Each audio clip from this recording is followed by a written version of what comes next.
Update sa kalagayan at sitwasyon ngayon ng isa sa mga sexy mommy artist na si Sunshine Cruz.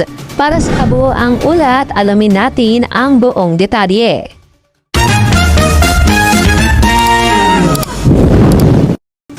Patuloy na pinatutunayan ng aktres na si Sunshine Cruz ang kanyang katatagan sa gitna ng pakikipaglaban sa sakit na myasthenia gravis.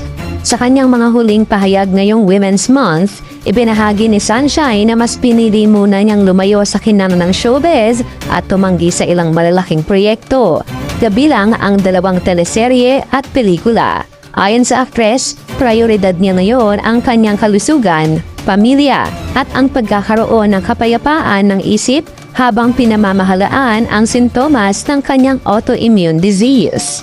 Hindi rin nagpaapi ang hot mama sa mga netizen na pumupuna sa kanyang itsura sa social media.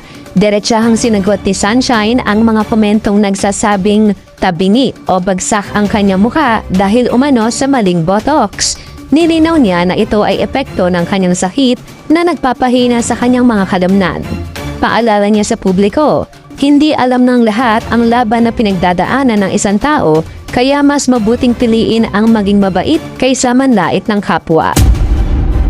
Sa kabila ng kanyang kondisyon, hindi tumigil sa Sunshine sa pagpapanatili ng kanyang fitness journey. Pinangaan siya ng maraming fans matapos mag-viral ang kanyang mga post na nagpapakita ng kanyang disiplina sa pag-ehersisyo sa kabila ng panghihina ng katawan. Para sa aktres, ang pag-aalaga sa sarili ay isang paraan ng pagpapalakas hindi lamang ng pisikal na aspeto, kundi pati na rin ang kanyang mental na katatagan bilang isang ina at babae. Samantala, nananatiling tahimik si Sunshine pagdating sa usaping pag-ibig matapos ang mga kontrobersyang kinasangkutan ng kanyang karelasyong si Atong Ang noong nakaraang taon. Bagamat naging Instagram official ang dalawa noong 2025, mas nakatuon ngayon ang atensyon ng publiko sa mas mabilis na paggaling ng aktres at sa tagumpay ng kanyang mga anak.